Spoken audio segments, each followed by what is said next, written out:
Graça e paz a todos, sejam bem-vindos mais uma vez ao nosso canal. Eu sou a irmã Ingrid Mariana e esse é o irmão Igor Julião. Hoje vamos estudar a lição de número 7, que será recapitulada no dia 14 de agosto. Tem como título O Pacto e a Desobediência de Israel.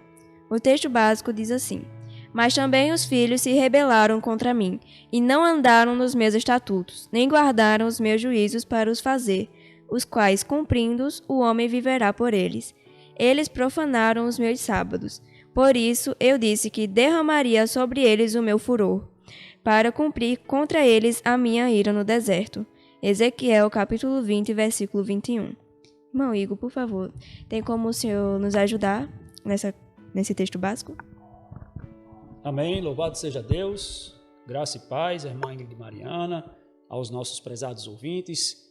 Sejam mais uma vez bem-vindos ao canal da Igreja do Sétimo Dia, Movimento do Advento, onde nós estamos tratando do assunto da lição da escola sabatina. O texto básico de Ezequiel, capítulo 20, verso 21, vem mostrando, como diz o título da nossa lição desta semana, que está muito boa, o pacto e a desobediência de Israel. Como nós estamos estudando nas lições anteriores, nós percebemos que Israel ele se comprometeu em obedecer a Deus. E nesta obediência, eles quebraram o pacto ao qual haviam feito. Mostrando aqui no texto de Ezequiel que a quebra dessa aliança, deste compromisso feito entre os homens e Deus e os homens, diz a palavra de Deus que Deus não é homem para que minta, nem filho do homem para que se arrependa. Então Deus ele cumpre na íntegra aquilo que ele promete, aquilo que ele exige. Tendo ele exigido de Israel a perfeita e perpétua obediência da sua lei, então, havendo Israel agora desobedecido e quebrado esta aliança, obviamente eles iriam incorrer nas consequências desta desobediência. Por isso o texto de Ezequiel, quando fala que eles profanaram os meus sábados, por isso eu disse que derramaria sobre eles o meu furor, para cumprir contra eles a minha ira no deserto. Vejam só, aqui nós vamos observar que, primeiro, eles profanaram os meus sábados. Primeiro veio a desobediência. Primeiro eles quem quebraram. Quem quebrou foi Deus ou foi o Israel? Quem quebrou foi justamente o povo de Israel, quem quebrou a aliança que eles mesmos haveriam dito. Tudo que disser, nós faremos e obedeceremos. Tudo que o Senhor disser, faremos e obedeceremos. Então, eles deram o primeiro passo para essa desobediência. E na sequência, não poderia ser diferente, por quê? Porque Deus é um Deus que cumpre aquilo que Ele fala, como eu já disse anteriormente. Então, diz aqui, para cumprir contra eles a minha ira no deserto. Ou seja, Deus ele não castigou o povo de forma aleatória, não, sem motivos, não. Deus, ele cumpriu o que ele já havia dito. O povo sabia das consequências. Então não poderia Deus deixar com que a sua lei fosse quebrantada, o seu sábado fosse quebrado e isso não viesse a ter uma consequência. Neste caso, Deus retirou de Israel a sua proteção e eles agora passaram a ser assolados tanto por doenças, como por outras nações, como pelas guerras, e enfim, por quê? Porque a mão de Deus foi recuada, né? Diz que Deus recuou a sua mão. Então assim, meus prezados irmãos, a mesma exigência é feita a cada um dos servos de Deus que professa e se compromete de obedecer a sua lei. Amém? Partiremos então para as questões subsequentes para o nosso aprendizado e deleite espiritual para a honra e glória de Deus. Amém. Então aqui a questão número 1 diz assim: Quando Israel foi chamado como um povo, que pacto fizeram com Deus? E Moisés tomou a metade do sangue e a pôs em bacias, e a outra metade do sangue espargiu sobre o altar. E tomou o livro da aliança e o leu aos ouvidos do povo. E eles disseram: Tudo o que o Senhor tem falado faremos, e obedeceremos. Êxodo capítulo 24, versículos 6 e 7. Moisés escrevera não os 10 mandamentos, mas as ordenanças que Deus queria que observassem, e as promessas sob condição de sua obediência a ele. Leu isto ao povo, e eles se comprometeram a obedecer a todas as palavras que o Senhor tinha dito. Moisés então escreveu o seu solene compromisso num livro, e ofereceu sacrifícios a Deus pelo povo. E tomou o livro do concerto e o leu aos ouvidos do povo, e eles disseram: Tudo o que o Senhor tem falado faremos, e obedeceremos. Então tomou Moisés aquele sangue e espargiu sobre o povo, e disse: Eis aqui o sangue do concerto que o Senhor tem feito conosco sobre todas estas palavras. Êxodo capítulo 24, versículos 7 e 8. O povo repetiu seu solene compromisso ao Senhor, de fazer tudo o que ele havia falado e ser obediente. Então, quando Israel foi chamado como povo, que pacto fizeram com Deus? Como é o título da nossa lição, e a questão de domingo é uma introdução, ainda pegando o gancho do texto básico, é justamente o pacto da obediência. O pacto da obediência perfeita e perpétua. Esse foi o pacto que o povo de Israel fizera com Deus.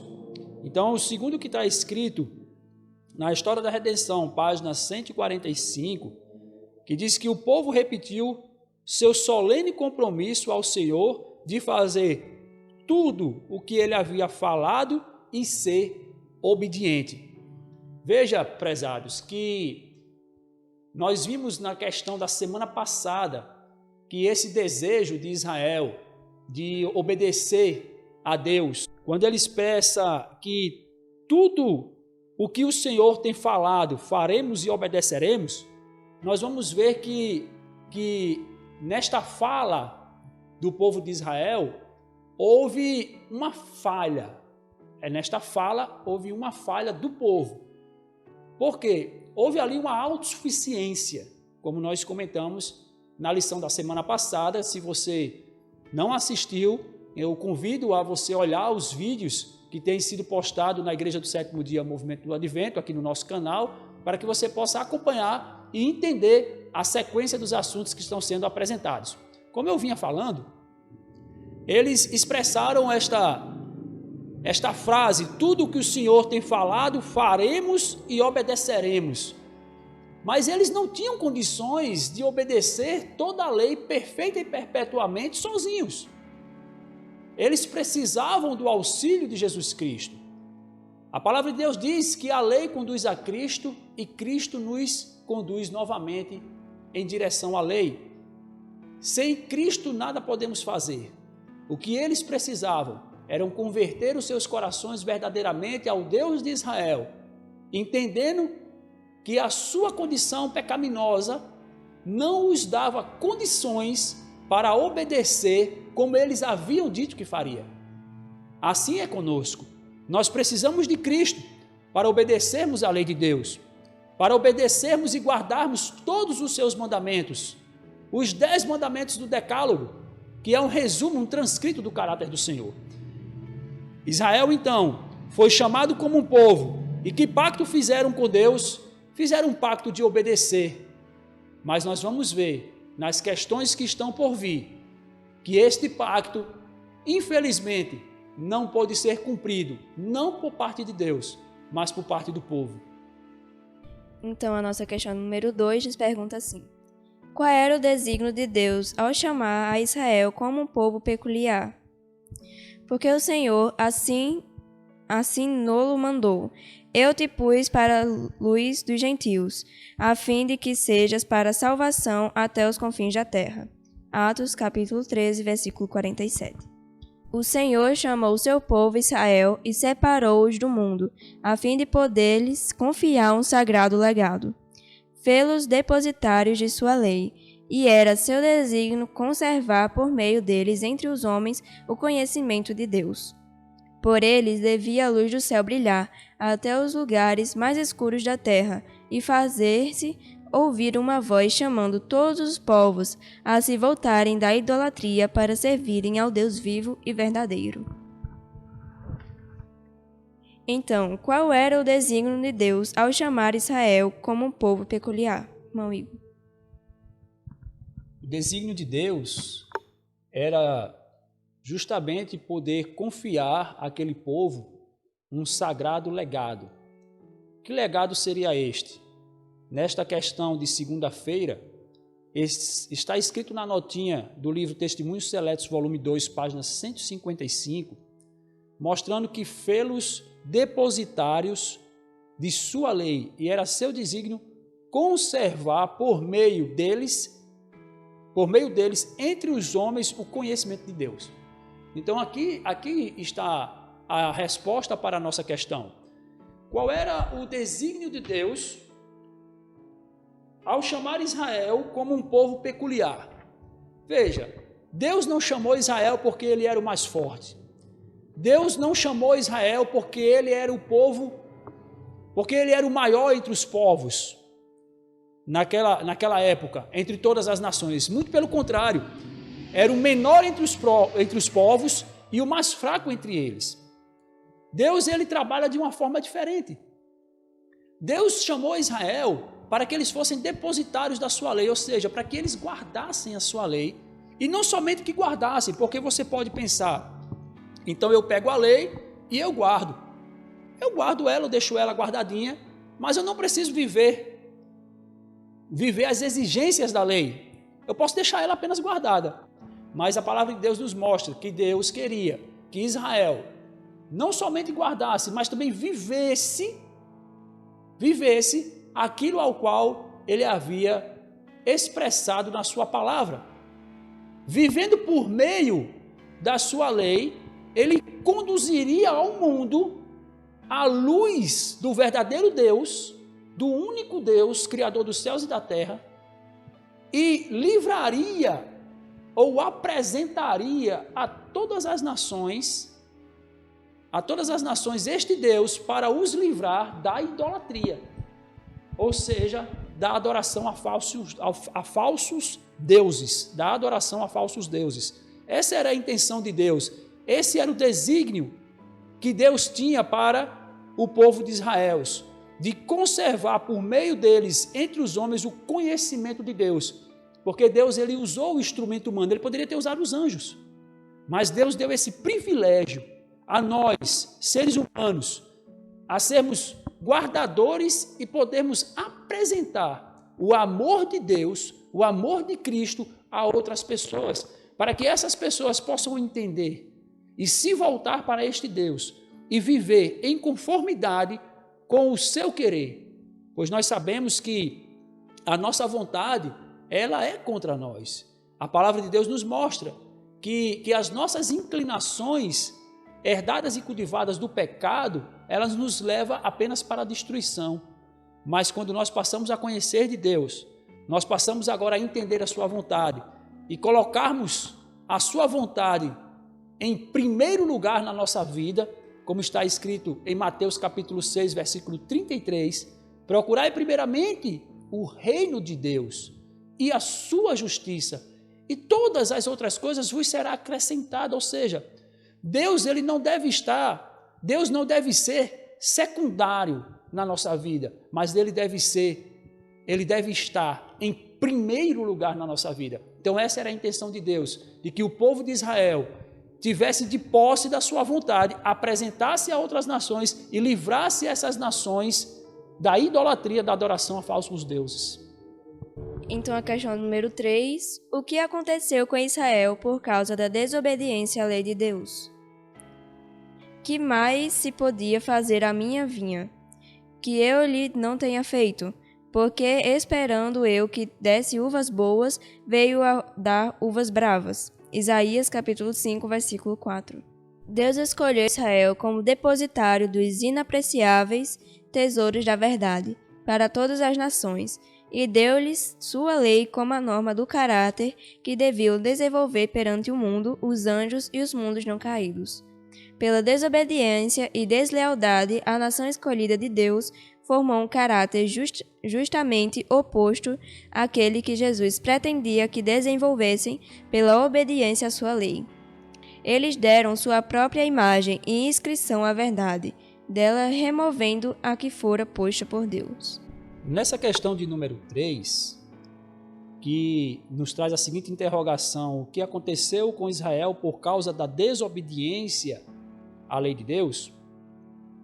Vamos observar nos textos lidos que, novamente, fazendo um breve resumo, Deus escolheu a Israel como depositário da sua lei, e diz aqui no texto do manuscrito 125 de 1901, esse depositário, esses tesouros da verdade, eles eram inapreciáveis por todas as nações. Ou seja, o mundo ele não apreciava a lei de Deus. O mundo ele vivia em desobediência e rebeldia à lei de Deus. Deus precisava que um povo representasse, fosse representante de Deus aqui na terra. Ele escolheu Israel. Até aí tudo bem. Israel disse: tudo bem, eu aceito, eu concordo em ser este representante. Mas Deus disse: você tem que viver essa lei e apresentar a todas as nações para que elas agora se voltem para mim. E recebido esta lei, o problema é que eles não permaneceram na lealdade a esta lei. Eles passaram agora a colocar sobre a lei um fardo que a lei não exigia. Nós vamos ver agora, diz assim: pela desobediência e deslealdade, a nação escolhida, ou seja, Israel, formou um caráter justamente oposto àquele que Jesus pretendia que desenvolvesse. Não tem como você obedecer a Deus, obedecer a sua lei e não representar o seu caráter. Da mesma forma que a desobediência vai se opor ao caráter de Deus. Por quê? Porque a lei de Deus é uma transcrição do seu caráter. Isso nós aprendemos nas lições anteriores. Ou seja, por essa desobediência, eles começaram a introduzir agora na lei, e veja o que está escrito aqui: eles deram sua própria imagem e inscrição à verdade. Eles começaram a inserir na lei de Deus aquilo que não havia na lei. Por isso houve ali um debate entre Jesus Cristo e os fariseus a respeito da guarda do sábado, por exemplo. Houve ali também uma explanação da vontade de Deus quando eles recriminaram os discípulos porque eles comiam sem lavar as mãos. A tradição dos anciãos, eles começaram a colocar tradições em cima da lei e começaram a deixar esse jugo pesado para a nação obedecer. E Jesus repreendeu quando disse: por que transgredis vós os mandamentos de Deus pelas vossas tradições? Então Jesus ele exaltou os mandamentos de Deus e ele rebaixou a tradição humana. Porque o que Deus quer que nós façamos é um assim diz o Senhor. Se Deus nos diz para fazer assim, nós devemos andar em cima daquilo que Deus pede para que façamos. Mas se Deus não pede, Ele não vai exigir de nós. O que acontece é que muitas vezes é colocado em cima dos ensinamentos uma interpretação errônea, uma interpretação humana que não vem da vontade do Senhor. E aí leva as pessoas a transgredir a lei de Deus. É o que acontece no mundo hoje. As pessoas estão ensinando de que a lei de Deus não precisa ser guardada nem observada. Ou seja, tradição de homens. Estão inserindo na verdade de Deus os seus próprios conceitos. E estão tirando a influência do Criador e daquilo que Ele nos ensinou. Assim fez Israel. Tristemente, Israel cometeu esse terrível erro. Eles deram sua própria imagem e inscrição à verdade. Da verdade, removendo a que fora posta por Deus. Então Israel, o povo de Israel, infelizmente, colocando sobre as verdades de Deus as suas próprias verdades, eles removeram agora aquilo que o próprio Deus havia dito e aquilo que o próprio Deus havia exigido do seu povo. A questão de número 4 nos pergunta assim: se Israel tivesse sido fiel ao legado que Deus lhe confiara, o que teria ocorrido? E todas as nações vos chamarão bem-aventurados, porque vós sereis uma terra deleitosa, diz o Senhor dos Exércitos. Malaquias capítulo 3, versículo 12. Houvessem os hebreus sido fiéis a esse legado e teriam sido uma força no mundo. Deus teria sido sua defesa e os haveria exaltado acima de todas as outras nações. Sua luz e verdade teriam sido reveladas por meio deles, e eles se haveriam destacado sob seu sábio e santo governo como exemplo da superioridade desse governo sobre toda forma de idolatria. Então, se Israel tivesse sido fiel ao legado que Deus lhe confiara, o que teria ocorrido, irmão Igor? Eles teriam sido bem-aventurados entre todas as nações, como diz o texto de Malaquias. Eles teriam sido uma força, uma potência mundial. Sempre foi a vontade de Deus que Israel fosse a capital do mundo. É tanto que nós vamos ver lá no livro de Apocalipse que Jesus, quando ele vem com a cidade santa, a nova Jerusalém, vai ser cumprido a vontade de Deus, quando a vontade de Deus era que Israel ele estivesse no centro de todas as nações. Ali no deserto, quando foi levantado o tabernáculo, ali no deserto, as nações, a nação de Israel, as tribos de Israel, eles se posicionavam ao redor do templo, justamente prefigurando que eles deveriam ser o centro do mundo, a força, a potência mundial. Por quê? Porque eles eram conduzidos pelo próprio Deus. Diz aqui: houvessem os hebreus sido fiéis a esse legado, teriam sido uma força no mundo. Deus teria sido sua defesa, ou seja, eles jamais perderiam uma guerra, eles jamais seriam diminuídos e rebaixados, eles seriam sempre uma potência financeira, eles seriam sempre uma potência militar, eles teriam sempre uma potência na ciência, no conhecimento, ou seja, eles seriam uma nação bem-aventurada, seria uma nação verdadeiramente que caminhava com Deus. E diz aqui que Deus haveria exaltado de todas as outras nações. Sua luz e verdade teria sido revelada, sua luz e verdade de Deus teria sido revelada por meio deles. E eles haveriam destacado sob seu sábio e santo governo. Eles seriam um exemplo para todas as nações. Se Israel tivesse permanecido fiel ao santo legado, eles seriam um exemplo de obediência para todas as nações, para todos aqueles que tivessem o desejo de servir a Deus, eles iriam servir por meio do exemplo e do conhecimento e da guarda dos mandamentos de Deus, por meio de Israel, da nação israelita, a nação ao qual Deus levantou para que fosse os guardadores dos oráculos do Senhor. Então, tivesse sido Israel fiel ao legado que Deus lhes confiara, Deus com certeza os teria mantido como uma potência mundial, um exemplo de todas as nações e, acima de tudo, uma nação bem-aventurada. Questão de número 5. Como se desenvolveu a apostasia de Israel? O meu povo foi destruído, porque lhe faltou o conhecimento. Porque tu rejeitastes o conhecimento, também eu te rejeitarei, para que não sejas sacerdote diante de mim. E visto que te esqueceste da lei de Deus, também eu me esquecerei de teus filhos. Oséias capítulo 4, versículo 6. A apostasia de Israel havia se desenvolvido gradualmente. De geração a geração, Satanás tinha feito repetidas tentativas para levar a nação escolhida a esquecer os mandamentos, os estatutos e os juízos. que eles haviam prometido guardar para sempre.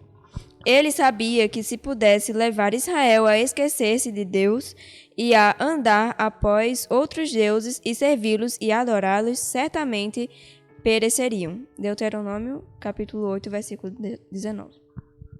Vamos observar na leitura da palavra de Deus, aqui na questão de número 5, como se desenvolveu a apostasia de Israel, leitura feita pela irmã Ingrid Mariana, que ela não foi repentina a apostasia. Não, ela veio gradualmente. Ela veio pouco a pouco. Ela foi crescendo e foi tomando proporções gigantescas a partir da quebra de um ponto, de outro ponto, até que Israel entrou em total apostasia, ou seja, em total desobediência a todas as leis, os estatutos e os preceitos de Deus. A estratégia de Satanás era justamente que, se ele pudesse fazer com que a nação escolhida não lembrasse agora mais da lei de Deus, a estratégia de Satanás era que, se não houvesse um representante, não haveria quem testemunhasse de Deus. Então o que é que ele fez? Ele pega a nação escolhida e diz: vou fazer com que essa nação esqueça dos mandamentos. Por quê? Porque só pode se testemunhar de Cristo por meio dos seus mandamentos, por meio da sua lei, da sua vontade. Se a nação esquece disso, se ela transgride, se ela passa a viver agora na idolatria, se ela passa agora a adorar outros deuses, Deus vai ser esquecido. E ele iria o quê? Ele ia reinar e ele iria governar. Esse era o plano maléfico do inimigo de Deus. E diz a palavra de Deus que porque rejeitastes o conhecimento, diz aqui na palavra de Deus que faltou conhecimento, mas não porque Deus não deu esse conhecimento. Faltou conhecimento porque eles rejeitaram. Porque eles rejeitaram o conhecimento. Então, por isso faltou o conhecimento. E diz aqui a palavra de Deus, que diz assim: ele sabia que se pudesse levar Israel a esquecer-se de Deus e andar por outros deuses, servi-los e adorá-los, certamente pereceriam. Ou seja, tanto a nação, tanto Deus iria ficar sem um representante, como também toda aquela nação escolhida iriam perecer. Essa foi a intenção também do inimigo de Deus quando ele tentou a Eva lá no jardim do Éden. Ele disse: se eu faço ela cair, e se a condição é que se o homem pecar certamente morrerá, então acabou aqui. Ele levava Eva e Adão a pecar, eles morriam e pronto. E Satanás agora poderia ser exaltado. Mas ele não contou com o plano da redenção que Jesus Cristo havia elaborado desde a fundação do mundo, caso o homem viesse a cair. Então, como se desenvolveu a apostasia de Israel? Irmão, a apostasia de Israel se desenvolveu de forma gradual, se desenvolveu aos poucos. Assim muitas vezes acontece com os servos de Deus da atualidade, quando eles vão se distanciando de Deus pouco a pouco. Vai deixando cair um preceito aqui, vai deixando cair um ponto ali, vai deixando de obedecer um pouquinho aqui, vai deixando de obedecer um pouquinho ali. E o final disso é a morte espiritual. O final disso é a descrença total. É descrer da própria vontade de Deus e talvez até do próprio Deus. Então nós temos que ter muito cuidado, irmãos. Nós temos que ser fiel a todos os preceitos estabelecidos na lei de Deus. Nós temos que ser os reparadores de brecha. Nós temos que buscar pelas veredas antigas, porque são essas que estão mais próximo da vontade do Senhor. Nós temos que ter cuidado com o modernismo. Nós temos que ter cuidado com o relativismo. Tudo é relativo, tudo pode. A aplicação dos textos bíblicos é feita de forma muitas vezes infantil, de formas erradas. O texto de Paulo, quando ele diz assim: tudo posso naquele que me fortalece. Será que tudo eu posso? Paulo nos diz assim: tudo me é lícito que se faça, mas nem tudo convém. Então nós precisamos entender que nós temos a liberdade de escolher entre servir a Deus e não servir. mas também nós temos que entender as consequências das nossas escolhas e temos que ter cuidado para não irmos nos afastando da presença de Deus gradativamente, pouco a pouco, e quando você menos imaginar, você tem se distanciado totalmente da presença do Senhor. Então que venhamos ter aí muito cuidado e nos preocupar com essa condição, amém? Questão de sexta-feira, lição 6, diz assim: quando o povo de Israel fez o pacto com Deus, o que Deus havia dito a eles? E disse o Senhor a Moisés: eis que dormirás com teus pais, e este povo se levantará, e prostituir-se-á, indo após os deuses estranhos na terra, para cujo meio vai e me deixará, e anulará a minha aliança que tenho feito com ele. Deuteronômio, capítulo 31, versículo 16. A calamidade se abateu sobre os judeus, porque eles falharam em guardar os mandamentos de Deus. Deus havia dito a eles que se eles não guardassem seus mandamentos, ele não poderia cumprir a sua aliança de promessa, pois esta aliança seria cumprida somente sob condição de obediência. Então, quando o povo de Israel fez o pacto com Deus, o que Deus havia dito a eles? Deus fez a promessa de protegê-los, de guiá-los, de guardá-los, de conduzi-los em segurança, de promessas de boa saúde, promessas de prosperidade, promessas de famílias, de grandes famílias, promessas de Deus se comprometeu de fazer de Israel uma grande nação, como nós vimos na questão anterior, uma nação bem-aventurada, que seria a capital do mundo, que seria a maior potência mundial. Então, quando o povo de Israel fez o pacto com Deus, o que havia dito a eles? O que Deus havia dito a eles? Deus havia dito que se eles não guardassem seus mandamentos, ele não poderia cumprir sua aliança de promessa. Porque Deus, ele derramaria as bênçãos sobre condição. A condição, que condição? Da obediência. É muito simples entender. Bastava Deus dizer, faça isso. O povo faz e ele cumpre a promessa. Mais uma vez eu volto ao exemplo edênico. Deus disse, de toda árvore que der semente, desta comerás, mas do fruto do conhecimento do bem e do mal, desta não comerás. A promessa era de vida eterna. Eles eram candidatos à eternidade. Se eles não comessem do fruto, Deus manteria a promessa de permanecer com aquele casal santo e eterno. E eles iriam multiplicar, e eles iriam ali encher a terra, e todos os seus filhos, todos os nascidos dele também seriam santos, e todos candidatos à imortalidade. Mas como foi quebrada a aliança, não poderia Deus agora manter o compromisso. Não poderia manter o compromisso. Porque Deus também disse que se guardardes todos os meus mandamentos. Se, ele colocou uma condição, se não guardando, vocês agora vão ficar como um barco à deriva. Vocês vão ficar agora como um avião sem piloto. Vão ficar agora por sua própria sorte, por sua própria conta. E nós sabemos que se nós estamos por conta, nós estamos destituídos da graça e da misericórdia de Deus. Então, a nossa tendência é caminharmos para o abismo e para a perdição. Deus havia dito a eles que se eles não guardassem seus mandamentos, ele não poderia cumprir sua aliança de promessa, pois esta aliança seria cumprida somente sob condição de obediência perfeita e perpétua. É diferente hoje? De maneira nenhuma. Hoje, Deus faz a nós a mesma aliança. A aliança de obedecermos a sua palavra e a sua vontade, para que possamos andar por ela. E assim, possamos ser direcionados à videira verdadeira, o caminho, a verdade e a vida, que é Jesus Cristo, nosso Senhor e Salvador. Amém? Amém. Louvado seja Deus. Então, a nossa última questão de número 7, diz assim: que lição podemos tirar da história de Israel para nós? Essas coisas ocorreram como exemplos para nós, para que não cobicemos coisas mais, como eles fizeram. 1 Coríntios, capítulo 10, versículo 6.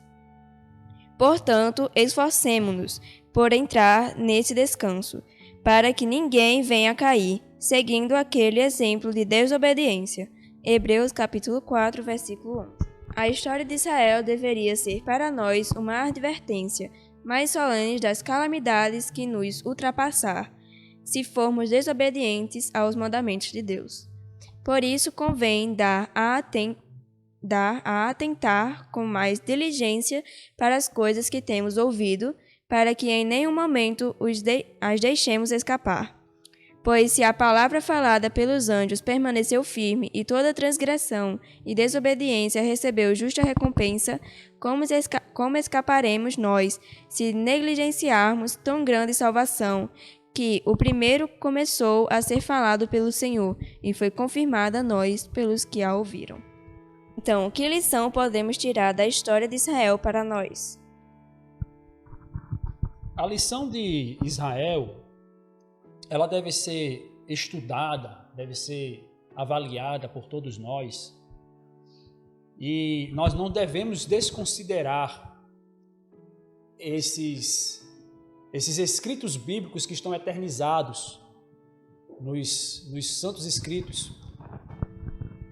E não devemos descredibilizar o que acontece no mundo espiritual hoje, no mundo religioso hoje, é que há um descrédito do Antigo Testamento. Veja só, muitas pessoas querem ensinar que o Antigo Testamento passou.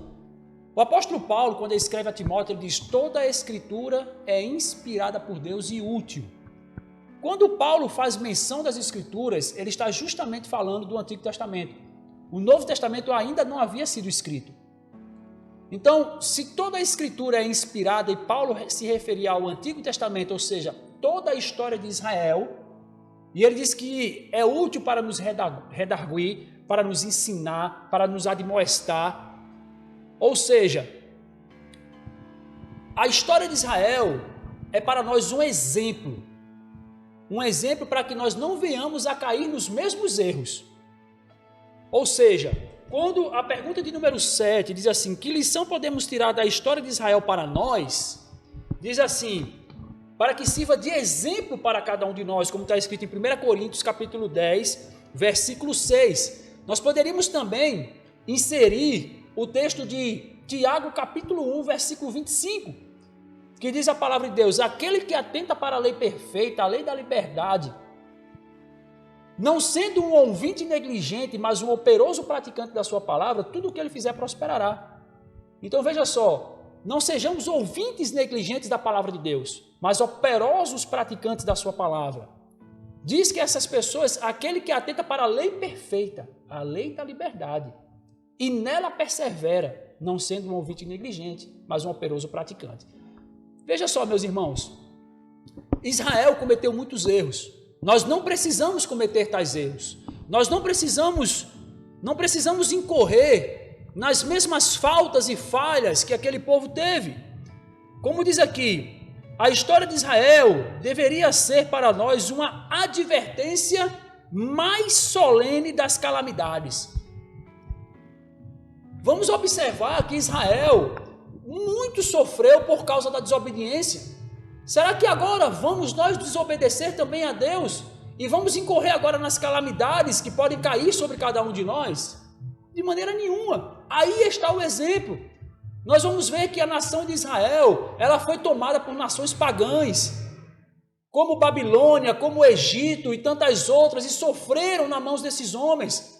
Foram conduzidos como escravos, foram levados a mais horrenda atrocidade que poderia ser levada ao ser humano.